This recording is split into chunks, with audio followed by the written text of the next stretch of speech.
Bonjour et bienvenue. Aujourd'hui, nous allons parler des équations du second degré. Vous allez découvrir comment les distinguer des polynômes et apprendre à les résoudre facilement. Commençons par une distinction entre un polynôme et une équation.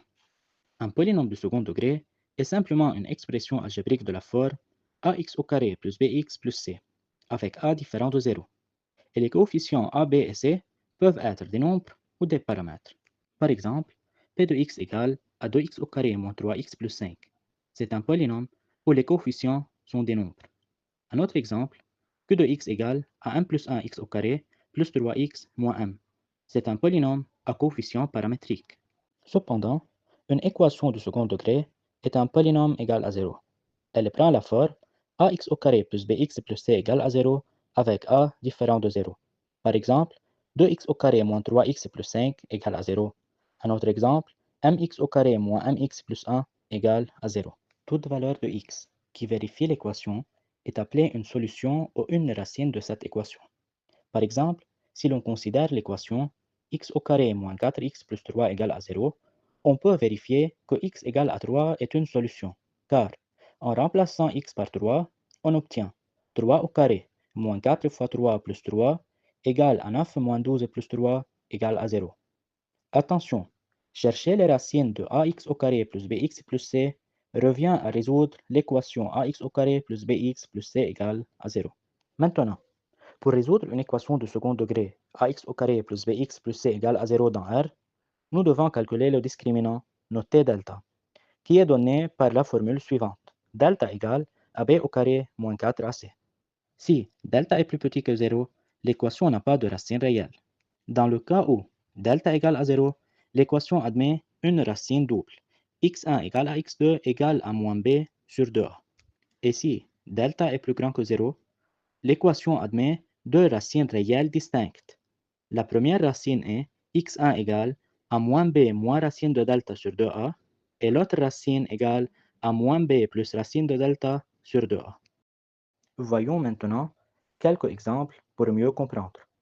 Pour 2x au carré moins 7x plus 8 égale à 0, on sait que a égale à 2, b égale à moins 7 et c égale à 8. Calculons le discriminant delta. Delta égale b au carré moins 4ac égale à moins 7 au carré moins 4 fois 2 fois 8 nous donne moins 15. Puisque moins 15 est plus petit que 0, donc l'équation n'admet pas de racine réelle. Un autre exemple. 4x au carré moins 12x plus 9 égale à 0. Bien sûr, a égale à 4, b égale à moins 12 et c égale à 9. Donc calculons le discriminant.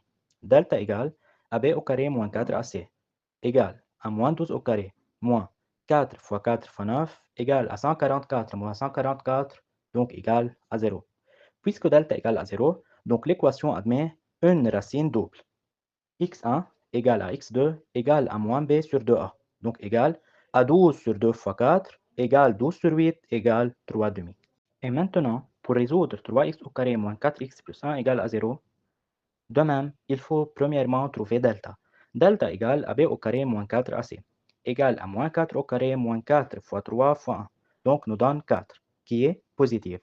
Dans ce cas, l'équation admet deux racines distinctes.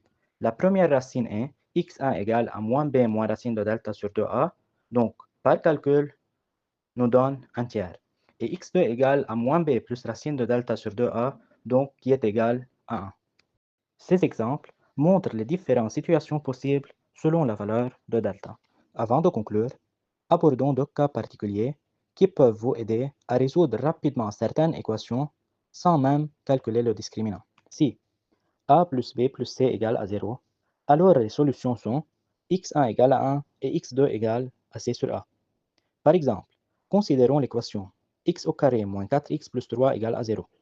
On constate que a plus b plus c égale à 1 moins 4 plus 3, donc égale à 0. Donc les solutions sont x1 égale à 1 et x2 égale à 3 sur 1, donc égale à 3. Et dans le cas où a moins b plus c égale à 0, alors x1 égale moins 1 et x2 égale moins c sur a. Prenons l'exemple x au carré moins x moins 2 égale à 0. Ici, a moins b plus c égale à 1 moins 1 moins 2 égale à 1 plus 1 moins 2 égale à 0.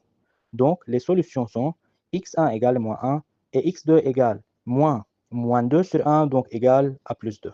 Pour récapituler, nous avons défini un polynôme du second degré, expliqué la différence avec une équation du second degré, vu comment résoudre une équation à l'aide du discriminant et exploré deux cas particuliers qui simplifient les calculs. J'espère que cette vidéo vous aura permis de mieux comprendre les équations du second degré. Merci pour votre attention et à bientôt.